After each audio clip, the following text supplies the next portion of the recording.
आपके पास relationship advice के लिए नॉर्मली कौन आते हैं, लड़के आते हैं या लड़कियां आते आजकल तो ज़्यादा आते हैं। हैं? मैनिफेस्टेशन, यस, विजुअलाइजेशन, तो उसके बारे में थोड़ा आप हमारे दर्शकों को बताएं। रिलेशनशिप में भी बहुत इम्पॉर्टेंट है।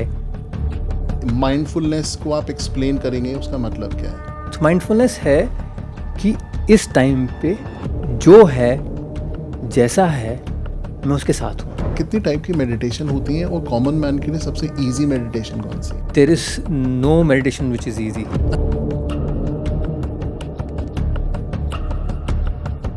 नमस्कार, मेरा नाम Somnath. Welcome to the new episode of Psychoran talks. और आज हमारे साथ एक स्पेशल गेस्ट है। His name is mister Vineet Duggal. He is a businessman, counsellor, psychologist and a relationship coach. So आज जो हमारा टॉपिक ऑफ डिस्कशन था वो था विजुअलाइजेशन, मैनिफेस्टेशन, रिलेशनशिप एनहांसमेंट और बहुत सारी काम की बातें जो आपको पॉडकास्ट में मिलेंगी। And this programme is brought to you by Psychoran matrimonial services. Let's begin the show. नमस्कार Vineet ji, thank you so much. Welcome to the show. Thank you. तो टू स्टार्ट विद, थोड़ा आप हमारे नए व्यूअर्स को बताएं कि आप करते क्या हैं, आपका प्रोफेशन क्या है? Yeah. So I am a businessman Okay. and I have a tissue culture lab in Palampur.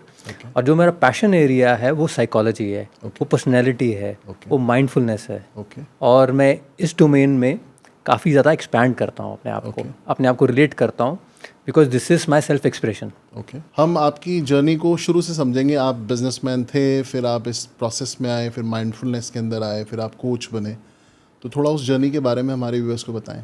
हाँ, तो बिजनेसमैन मैं अभी भी हूँ, Okay. है ना। वो मेरा साइड बाय साइड थे नहीं, तो वो मेरा जो कहते हैं वो मेरा हमारा फैमिली बिजनेस है। Okay, okay, that's what we do. Okay, and जो मेरी माइंडफुलनेस की जर्नी है, it started long back in 2004। अच्छा, तो माइंडफुलनेस की जर्नी वहाँ से शुरू हुई और फिर धीरे धीरे इसकी अंडर्स की प्रैक्टिस करते करते, because this journey is not about knowledge. Okay, ये ज्ञान की जर्नी नहीं है, Okay. ये प्रैक्टिस की जर्नी है। ओके, और माइंडफुलनेस एक ऐसा डोमेन है जिसको आप बुक्स पढ़ के किसी को सुन के नहीं जान सकते। अच्छा, ये प्रैक्टिस से ही होता है। Okay. और आपको धारण करना पड़ता है अपनी लाइफ में। ओके, तो ये जर्नी जो है तब से शुरू हुई है और इसके अंदर बहुत सारे डोमेन्स आ जाते हैं। फिर जैसे कि साइकोलॉजी है, तो उसको भी मैंने I went into the space of psychology और मैंने अपने आप को जाना। बहुत सारे हिट एंड ट्रायल्स किए, कभी किसी के पास, कभी किसी के पास, कभी किसी के पास। और जैसे होता है ना कि स्पिरिचुअल शॉपिंग करते हैं हम, तो एक क्यूरियोसिटी होती है, भी है क्या। जी, और ये क्यूरियोसिटी कहाँ से आती है कि आपके लाइफ के अंदर कुछ ऐसे सर्कमस्टांसेस होते हैं राइट, जो आपको इस जर्नी में लेके जाते हैं ओके, एंड आपका इंटरेस्ट बनता है। राइट, फिर जब आप इसको स्वाद लग जाता है ना, तो फिर आप और गहरा जाना चाहते हैं, यार ये भी देखें, ये भी करके देखते हैं, ये भी करके देखते हैं। तो मेरी जर्नी 2004 से अभी तक वो प्रैक्टिस में ही है। अच्छा, अभी तक चल रही है? ये अभी तक चल रही है। ओके, तो थोड़ा हम बेसिक व्यूअर्स के लिए समझ लेते हैं। माइंडफुलनेस को आप एक्सप्लेन करेंगे, उसका मतलब क्या है? Very interesting question. सो हमारे आजकल जो ट्रेंड है माइंडफुलनेस का, जी। कि everybody is inclined to this word, भी यार Right. करके देखते हैं। And there are lot of spiritual people who teach meditation, mindfulness के बारे में बहुत कुछ और बहुत फैसिनेशन है लोगों को इस वर्ड को लेकर। Absolutely, there is so much knowledge, है ना। यूट्यूब पे जाएं या किसी सोशल मीडिया पे जाएं, तो सो मच माइंडफुलनेस के बारे में कितना ज्ञान है। तो लेट अस अंडरस्टैंड ये है क्या। राइट, तो माइंडफुलनेस है कि इस टाइम पे जो है जैसा है मैं उसके साथ हूँ। अच्छा, चाहे वो एंगर है, ओके, चाहे वो कोई थॉट है, चाहे वो कोई प्यार है, what ever is showing up right now, मैं उससे पूरी तरह ज्ञात हूँ। Okay, I am fully aware of that Okay. And I M okay with that. Okay, तो वो पॉजिटिव भी हो सकता है हमारी लैंग्वेज में। सो माइंडफुलनेस जब प्रैक्टिस करते हैं, there is no nothing called positive और negative. Right, it is what it is. Right, आप अपनी सारी रेजिस्टेंस, सारी बदलने की इच्छा, वो सब कुछ डिज़ोल्व हो जाता है उसके अंदर। आप पूरी तरह उस थॉट के साथ या उस इमोशन के साथ या उस स्टोरी के साथ, चाहे वो फ्यूचर हो पास्ट, आप उस पूरी तरह उसके साथ हैं बस। जैसे आप देखा ना, नदी बह रही है Right. और आप बैठे सिर्फ देख रहे हैं। आप नदी को ये नहीं कह रहे कि तुम गलत हो, तुम गलत बह रहे हो, आज पानी तुम्हारे में कम क्यों है। आप, नदी बह रही है, बह रही है, तो आप बस शांत होके उस नदी को देख रहे हो। ऐसे ही हमारे मन में जो विचार आते हैं उस नदी की तरह हैं। वो इमोशंस आते हैं उस नदी की तरह। ओके। तो टेंडेंसी क्या होती है एक नॉर्मल ह्यूमन बीइंग की, वो उसको लगता है कि ये थॉट मेरे हैं, ये इमोशन मेरे हैं, और ये जो फीलिंग है ये मेरी है, ये मूड, ये एटीट्यूड एंड ये स्टोरी जो भी है ये मेरी है, ये मैं हूँ। राइट। लेकिन जब आप प्रैक्टिस करते हैं, माइंडफुलनेस के अंदर जाते हैं, तो आपको लगता है ये मेरी नहीं है, मैं सिर्फ इसको देख रहा हूँ, ओके। सिर्फ इसको देखने वाला हूँ। जैसे हम एक पिक्चर देखते हैं, उसको सिर्फ हम ऑब्जर्व कर सकते हैं, फील कर सकते हैं, बट उसके अंदर कुछ टेम्पर नहीं कर सकते। एब्सोल्युटली, बिल्कुल, वेरी वेल पुट अप। देखा ना आपने मूवी देखते हुए तो रोना आता है और हमें कहता है इसने ऐसे क्यों कर दिया, वो विलन है वो, तो हम उसके साथ अटैच हो जाते हैं, रिएक्शन में आ जाते हैं। लेकिन जब आप जान लेंगे कि ये एक मूवी है, हमारे अंदर जो विचार चल रहे हैं वो सिर्फ एक चलचित्र है ना, चल रहे हैं, and I M okay with that. तो इस विजडम को, इस प्रैक्टिस करते, इस विजडम के अंदर जब आते हैं तो इसको माइंडफुलनेस कहते हैं, इसकी प्रैक्टिस से होता है। इसके लिए आपने क्या क्या किया और इसमें आपको सीखने में कितना टाइम लगा, और when did you consciously thought कि मैं उस लेवल पे आ गया हूँ कि जहाँ पे मैं लोगों को सिखा सकता हूँ? मैं बहुत हैप्पी गो लकी गाय था, मुझे दुनिया की कोई परवाह नहीं थी। Okay. I was into I was earning money, I was having the time of my life, parties and you name it, I was doing everything. And फिर 2004 में आई गॉट मैरिड। अच्छा। So in that relationship, when I got married, I said, there's something wrong. There's something which is not working in this relationship. Was it an arranged marriage or a love marriage? It was a love marriage. अच्छा, it was a love marriage. It was a love marriage, yes. So मैंने बड़ी मुश्किल से लड़के शादी की घर वालों के खिलाफ। तो बट शादी के बाद there's something, there's a feeling कि there's something which I'm missing. Why isn't it working? आपने इतना लड़ झगड़ के स्टैंड लिया, प्यार किया, लेकिन वो वर्क नहीं कर रहा। मेरा सवाल ये है कि आपने जब शादी करी, आपका रिलेशनशिप कितने टाइम का था? रिलेशनशिप को काफ़ी टाइम हो गया था, अराउंड 5-6 ईयर्स का हमारा रिलेशनशिप था। उसके बाद में शादी की हमने। तो क्या हुआ, I was not able to figure out कि क्या गलत क्या हो रहा है, कि यार why isn't this working. And मैं बहुत पेन में था, हम दोनों पेन में थे, राइट। है ना। ऐसा नहीं है कि मैं अलग से पेन में था या वो नहीं पेन में थी, Of course. है ना। तो और मैं ब्लेम भी नहीं कर रहा था, हम दूसरे, मतलब हम we were trying to figure out what isn't working. तो उस दौरान आई वेंट टू ऋषिकेश। तो ऋषिकेश गया, वहाँ पे एक जर्मन कैफ़े में बैठा हुआ था, एक जर्मन का गाय, एक जर्मन आदमी था वो। अच्छा। तो दिस जर्मन गाय, तो वो sitting in front of me and reading this book the art of living by S N Goenka. अच्छा। तो मैंने कहा यार तुम लोग पागल हो यार, ये क्या करने आ जाते हो। बस आई वाज टॉकिंग टू मैं कि ये क्या रखा है इसमें यार, ध्यान देने। तो उसने मुझे थोड़ा सा एक्सप्लेन किया विपासना के बारे में। अच्छा। And I got fascinated. Okay. And उसने मुझे वो बुक पास ऑन की, एंड मैंने घर जाते ही वो बुक रीड की, and that book transformed my life. अच्छा। मैं 3 महीने तक जा नहीं पाया करने के लिए, but I always had this urge to go and attend this Vipassana session. तो 2004 में, at the end of 2004, I had this opportunity to attend the 10-day Vipassana retreat. अच्छा। That was it, that is how this journey started. अच्छा, that was the turning point. That was the turning point. तो वनीत जी, आपके पास relationship advice के लिए normally कौन आते हैं, लड़के आते हैं या लड़के आते हैं? यस, दोनों, और आजकल तो पेरेंट्स ज़्यादा आते हैं। अच्छा। मेरी जो इनविटेशन रहती है वो ये रहता है कि यार आप before going into the mess, mostly जब रायता फैल चुका होता ना तब लोग आते हैं। Okay. लेकिन मेरी एडवाइस जो आपके व्यूज़ हैं सबसे ये है कि बिफोर गेटिंग मैरिड, मैरिज से पहले पूरी फैमिली को इकट्ठे आएँ और सब एक दूसरे को जान लें, है ना। आप टेवा मिलाते हैं, आप सब कुछ करते हैं, है ना, फैमिलीज़ को जानते हैं, Right. But personality is eventually which is going to show up okay. in your relationship, in your work. प्यार, thought, feeling, emotions are temporary. वो कहते हैं हनीमून पीरियड अब ओवर हो गया है। Right. At after honeymoon period क्या आने वाला है? ट्रू सेल्फ आने वाला है। आपकी पर्सनैलिटी सामने आने वाली है। Right. वो आपका ट्रू सेल्फ नहीं है, हम कहते हैं वो ट्रू सेल्फ, वो पर्सनैलिटी आपका होने का तरीका है, आपका ढोंग है, प्रोजेक्शन है, आप हो वो। Okay. लेकिन आपका जो ट्रू सेल्फ है वो तो दैट इज डिविनिटी। अच्छा। प्यार है वो। तो वो जाने, तो प्यार भी तो यही है ना कि यार जैसा है वैसा है, उसको एक्सेप्ट करो, उसको एक्सेप्ट करो। लेकिन वो कन्फ्यूजन क्या है, हमें पता ही नहीं क्या एक्सेप्ट करना है। राइट। कैसे एक्सेप्ट कर लें यार ये। तो ऐसे सिनेरियो में लोगों को क्या एडवाइस करते हो आप? मेरी एडवाइस यही रहती है, पहले तो एक दूसरे को जानो, ओके। पर्सनैलिटी को जानो, ओके। उनके पैटर्न्स को जानो, how they behave in this world. फिर then when you have gotten that, when you have totally got, हाँ यार ये ऐसा है या ये ऐसी है, मेरे मदर इन लॉ ऐसे हैं या ऐसे हैं, ये फैमिली ऐसी है. तो इसमें आइडियली टाइम कितना लगता है? जैसे आप किसी से पहली बार मिलते हो तो you it's very hard for you to know a true self of a person, तो उसमें थोड़ा टाइम लगता देयर इज है. अ टेस्ट, अच्छा, I give them a test. वो पर्सनालिटी पर्सनैलिटी असेसमेंट टेस्ट होता है, वो 90 क्वेश्चन होते हैं उसके. It will hardly take 15-20 minutes to do that. फिर उसके बाद में एक सेशन होता है 1-to-1. इस पर्सनालिटी टेस्ट के अंदर कौन कौन इन्वॉल्व होते हैं? लेट्स से अगर हम एक कपल की शादी की बात कर रहे हैं, तो कपल हो गया जिसमें लड़का लड़की हो गए, पेरेंट्स हो गए और सिबलिंग्स भी आते हैं उसके अंदर. Absolutely, I think everyone should have that. तो जो इमीडिएट फैमिली है वो आती है. एब्सोल्युटली. तो ये 90 क्वेश्चनर को वो आंसर करते हैं, फिर Yes. आप सबके ट्रेट्स समझ लेते हैं, यस. जो आप असेस करते हैं. उसके बाद लोगों को आप बताते हैं कि आपके अंदर शॉर्टकमिंग्स, पॉजिटिविटी क्या है. How do you go about it, थोड़ा बताएं. हाँ, तो उसके अंदर टेस्ट के अंदर पहले जानना है भाई उसके अंदर होता क्या क्या है.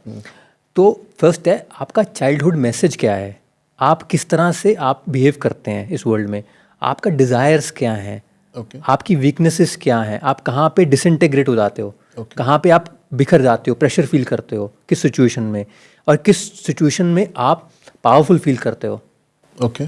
तो मैं उनको वही एक्टिविटीज़ दूंगा ना, वैसे ही कम्युनिकेट करूंगा, so that he realises his potential, he realises his purpose.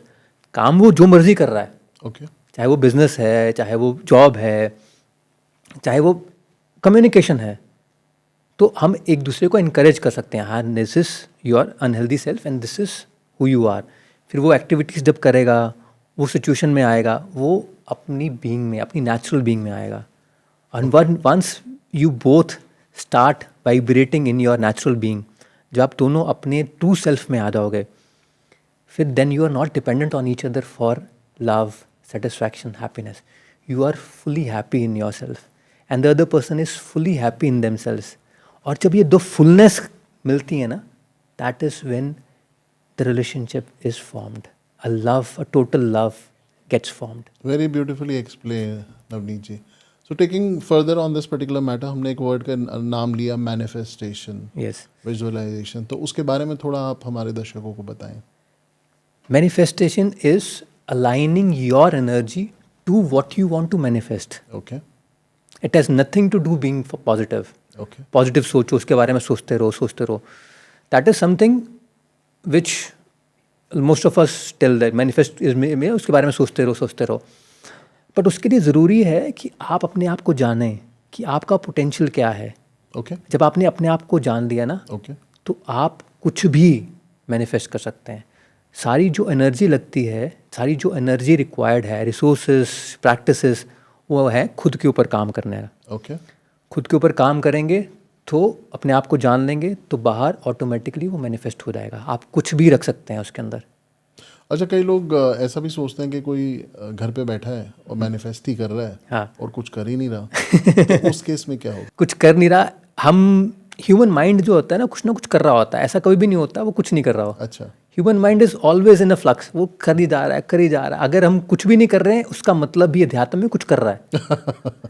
जैसे मैं आपको एक छोटा सा एग्जांपल देता हूँ कि हमारे एस्ट्रोलॉजर आया, उसने कहा, हमने एक पत्री देखी, उसने कहा आप तो करोड़पति बनने वाले हैं. तो उस दिन के बाद उसने काम छोड़ दिया, पढ़ाई छोड़ दी. उसने कहा जब मेरे को करोड़पति बनना ही है तो मेरे को ये सब करने की क्या जरूरत है, कुंडली में लिखा हुआ है. हाँ, तो ये जो रियलाइजेशन की प्रैक्टिस है ना, ये जो रियलाइजेशन है, ये एक्शन से ही आता है.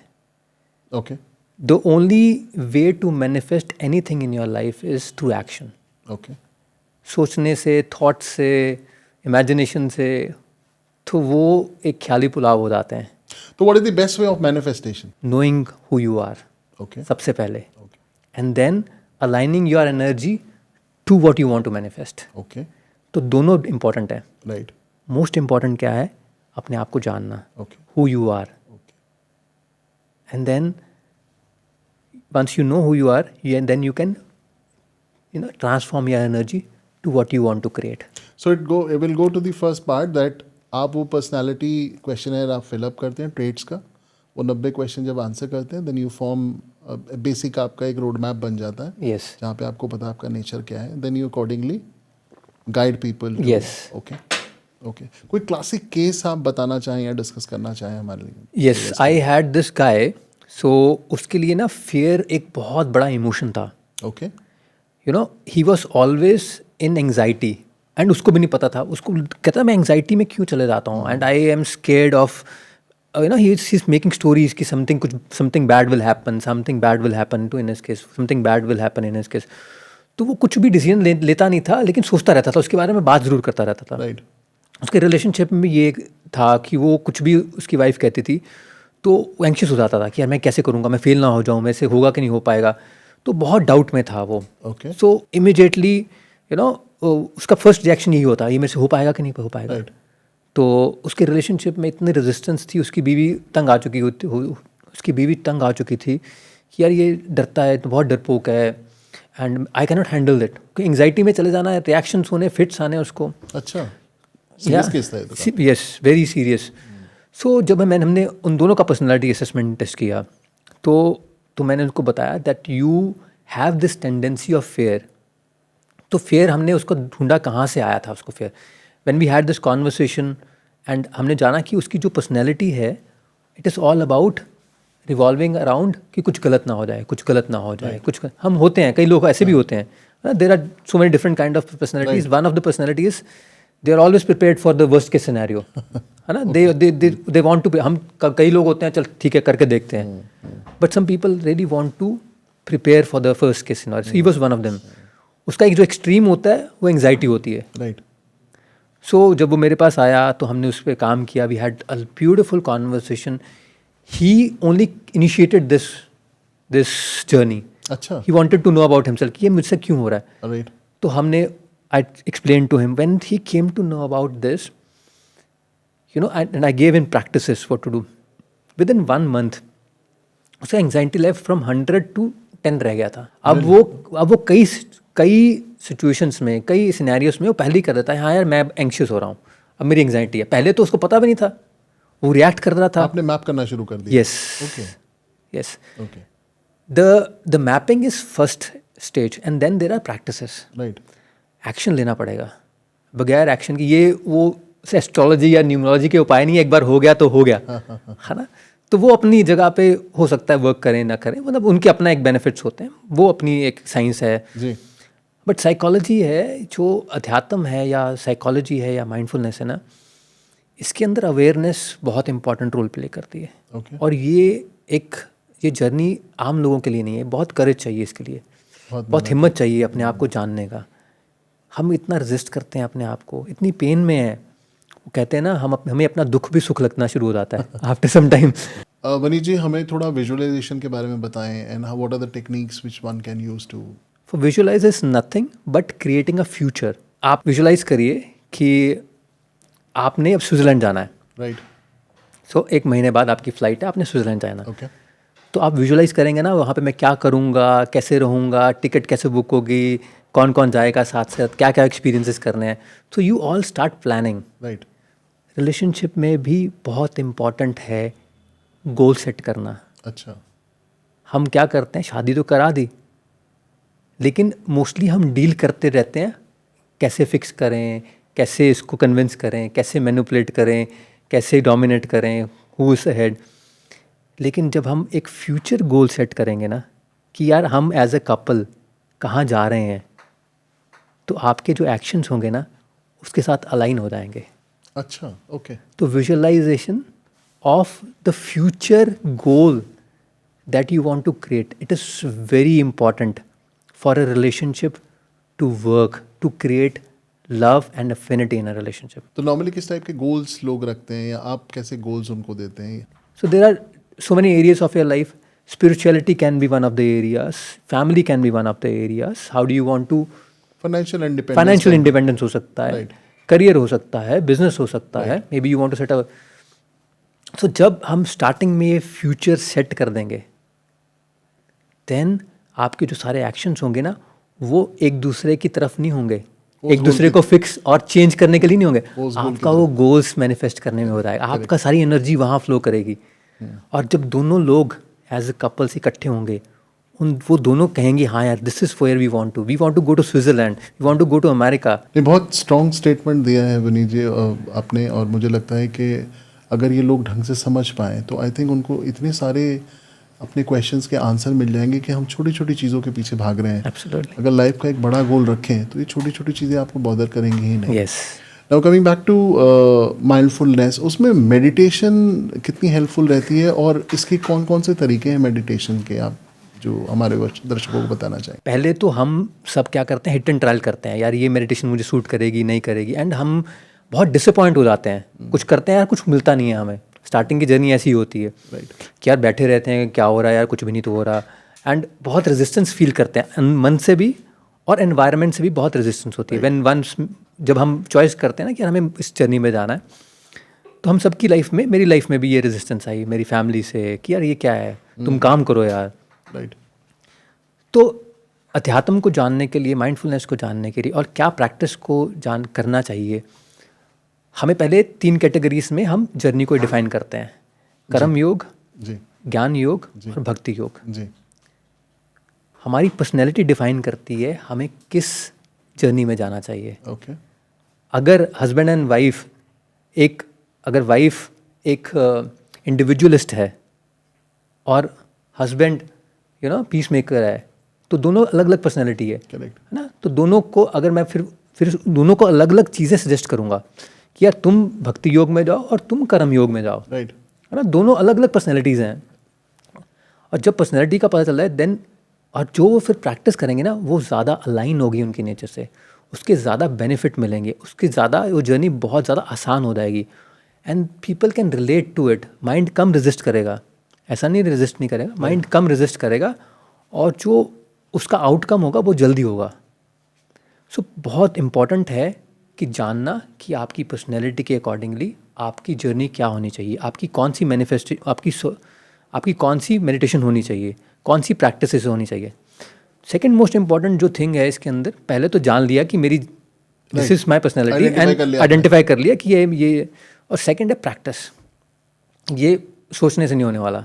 मुझे एक बात बताइए सर, जैसे हम लोग अभी मेडिटेशन की बात, कितनी टाइप की मेडिटेशन होती हैं और कॉमन मैन के लिए सबसे इजी मेडिटेशन कौन सी? There is no meditation which is easy, है ना. बट अगर आपकी पर्सनैलिटी के अकॉर्डिंगली है तो वो ईजी है. ओके. तो मेडिटेशन बहुत तरह की होती हैं. 3 तरह की मैंने बताया. भक्ति में आ जाता है, डांस हो जाता है, जिब्रिश हो जाता है, एंड डांस भी एक तरह की मेडिटेशन है. वो उनके लिए सूट करती है जो कि इमोशनल माइंड जिनका डेवलप्ड है, वो डांस में मेडिटेशन में जाएं, तो मैं उनको वो सजेस्ट करूंगा, you should do this kind of activities. अच्छा. And then there is a third category जिनके लिए, जो कि बहुत कंट्रोल में रखना चाहते हैं, they want to be in control, कि यार मुझे ये भी होना चाहिए, ये भी मेरे कंट्रोल में नहीं. उनके लिए कर्म योग है. लेकिन कर्म योग वो नहीं जो कर रहे हैं, काम करना वही है, लेकिन with the awareness of service, being of service, right. कि कैसे मैं इस काम को मैं कंट्रीब्यूट कर सकता हूँ, ट्रांसफॉर्मेशन ला सकता हूँ, ना कि लोगों की ज़िंदगी में, अपनी ज़िंदगी में. राइट.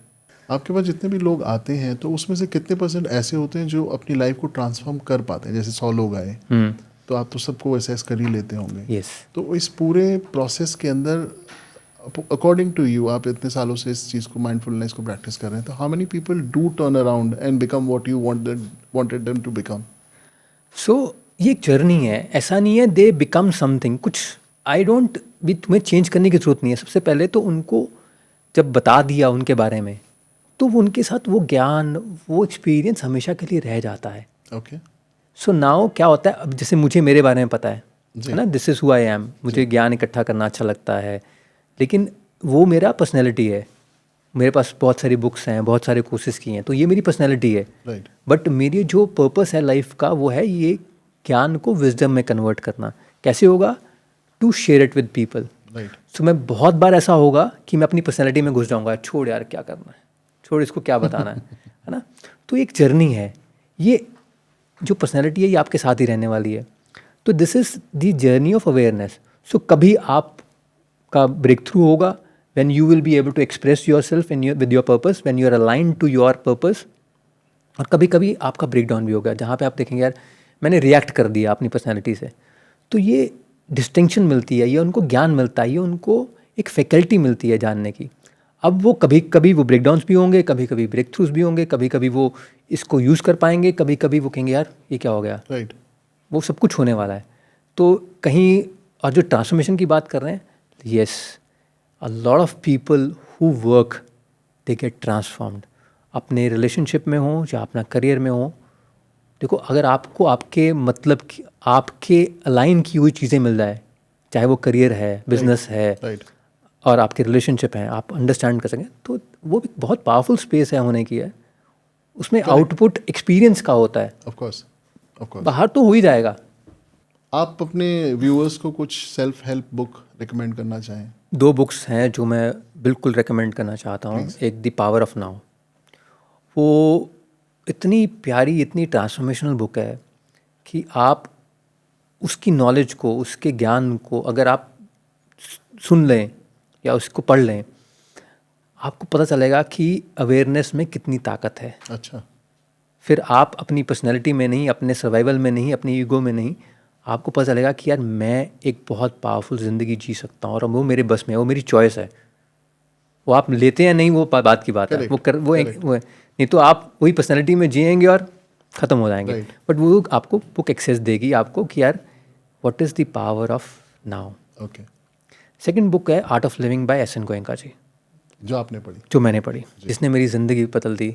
और वो बुक के अंदर ध्यान का एक्सपीरियंस क्या है उसको एक्सप्लेन किया हुआ है। लेकिन हाँ, एक्सपीरियंस तो एक्सपीरियंस करके ही होगा। Right. वो तो आप जाएंगे तब ही होगा। राइट, लेकिन वो ध्यान का एक्सपीरियंस होना क्या चाहिए वो बताया गया है। वो क्या फैकल्टी डेवलप होनी चाहिए।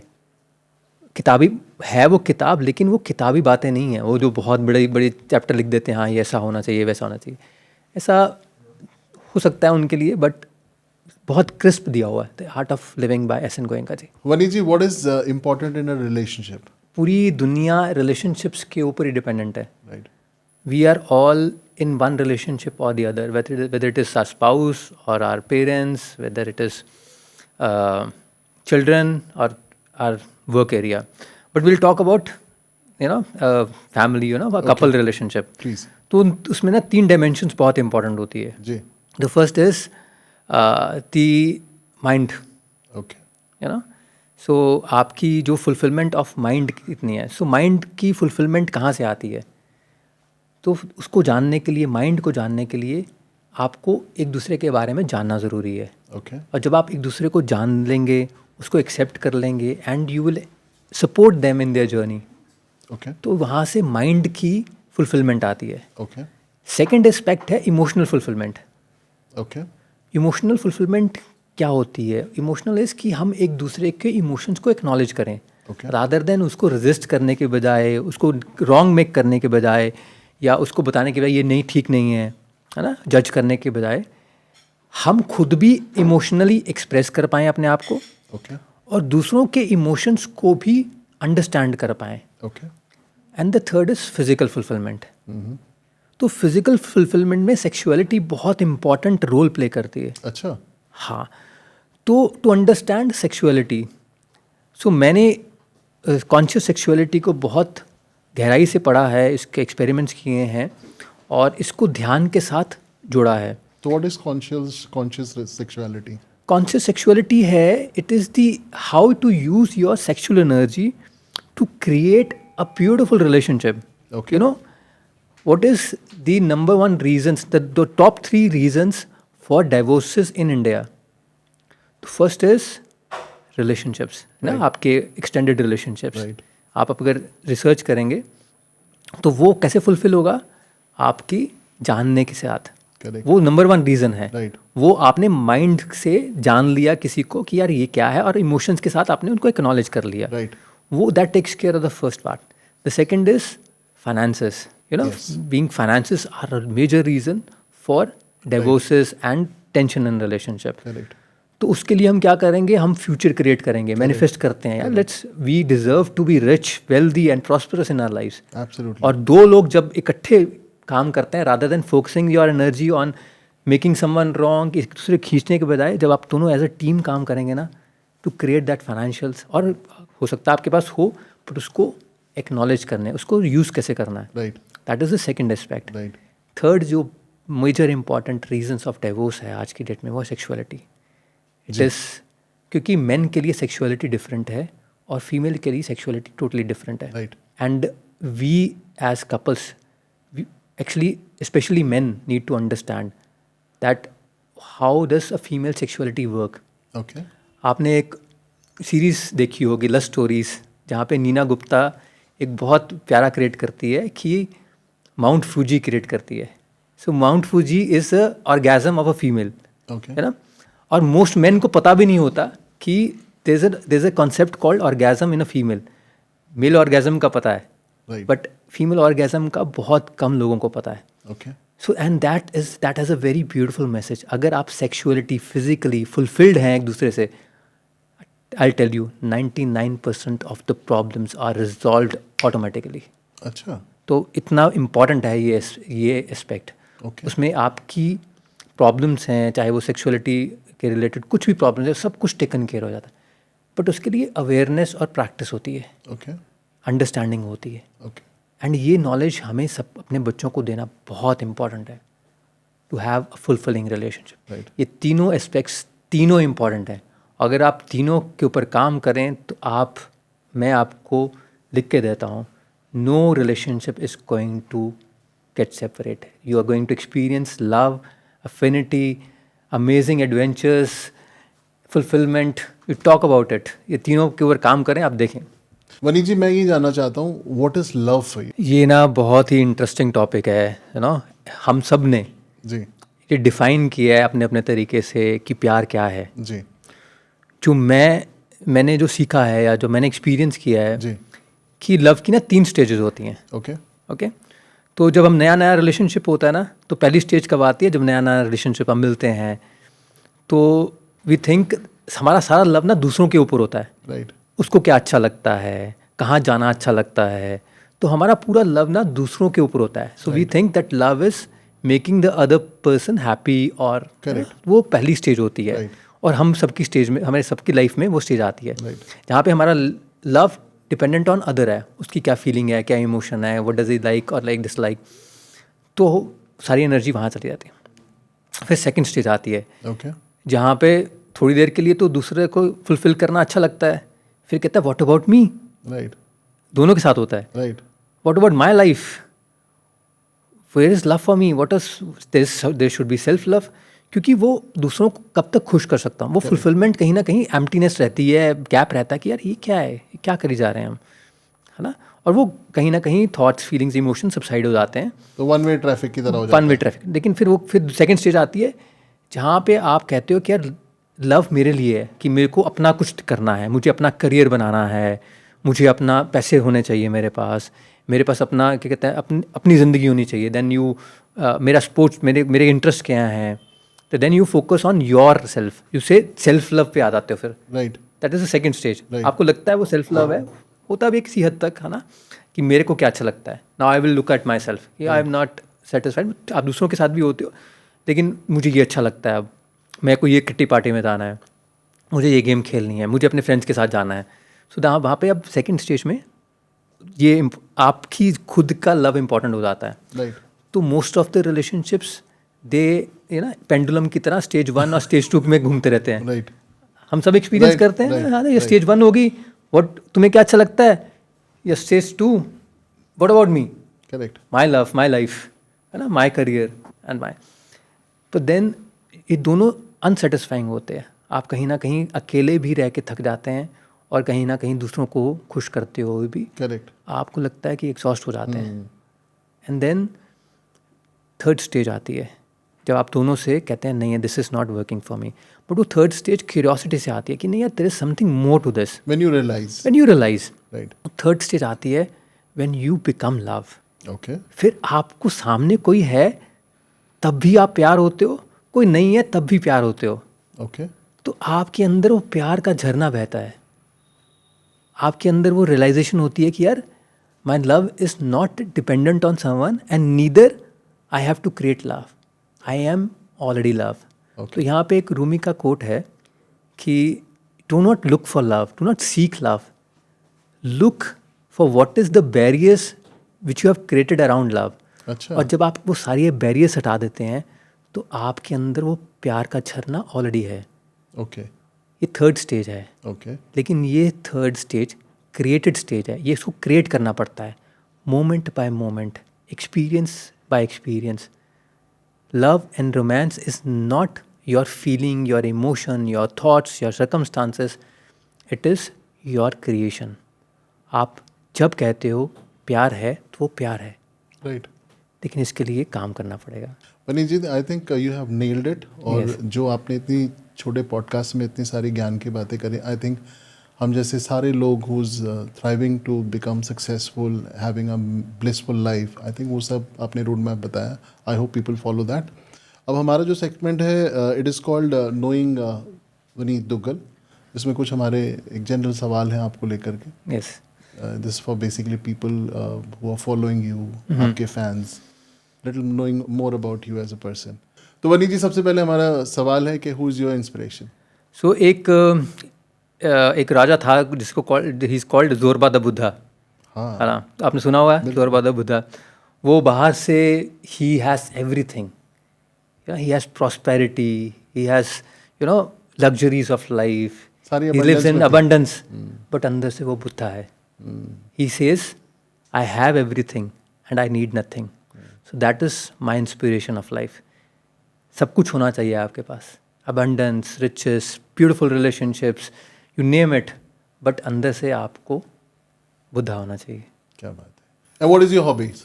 माई हॉबीज, ओके, सो मोस्टली मैं ध्यान करता हूँ okay. And that is my favourite pastime. और उस ध्यान के अंदर डांस भी है, उसके अंदर मस्ती भी है, उसके अंदर प्यार भी है. So this all come in the my hobbies and I love working also. I have a very prosperous business which I take care of, and उसके अंदर भी वो भी it's kind of hobby for me. So for me everything is kind of hobbies. What is your favourite sport? Well, I love playing football. And who is your favourite player? I think Lionel Messi, he's one of my favorite admire players. Yeah, I admire him. His humbleness and his groundedness. I love him. थोड़ा बॉलीवुड की तरफ चलते हैं. Favourite actor? So जो भी actor प्यार के बारे में बात करता ना, वो मेरा फेवरेट एक्टर है. You know, when I go and watch romantic movies and people creating romance and love, तो वो मुझे बहुत पसंद है. वो शाहरुख खान है, कभी कभी अक्षय है, कभी कभी कार्तिक है. They are all beautiful actors. Okay. And I really admire Karthik from where he has come, and he's making himself he's so vibrating with energy. Yeah, and he's made a very Yes. solid mark in Bollywood. Absolutely. And your favorite actress? My favorite actress, well, I see female energy as goddess. अरे वाह.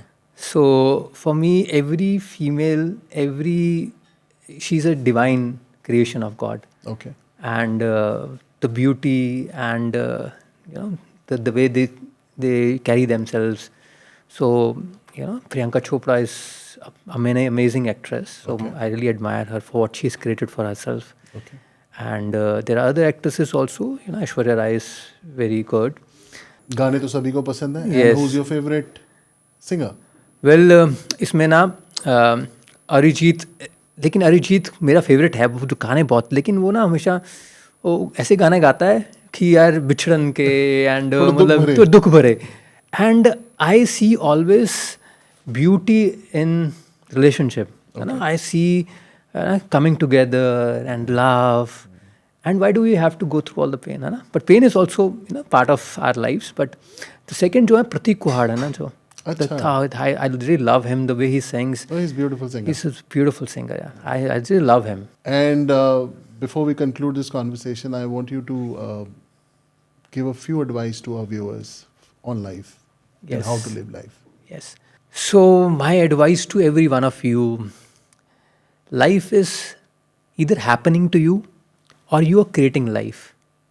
Either you are living a life of survival, your patterns, your personality, or you're living a life of divinity, of creation, where you get to choose what is best for you, where you have the power to create. And my invitation to every one of you is, have that power. Realize that the power is inside you. And you are the creator of your life. Aham Brahmasmi. And this is not something, a phrase. Aham Brahmasmi is not a phrase. It is something that you realize every day. But it takes courage and willpower. And if you are interested, if you have that commitment to have this life of a very awareful life where you become the boss, where you become the creator of your life, I invite you to this beautiful journey, and I will do everything in my capacity to take you forward. Thank you. Navdeep जी, इस programme के लिए आपने time निकाला, thank you so much.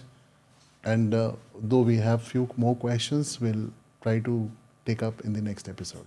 Absolutely. Thank you so Thank you much so for much. coming Thank all the you. way. Thank you. Beautiful.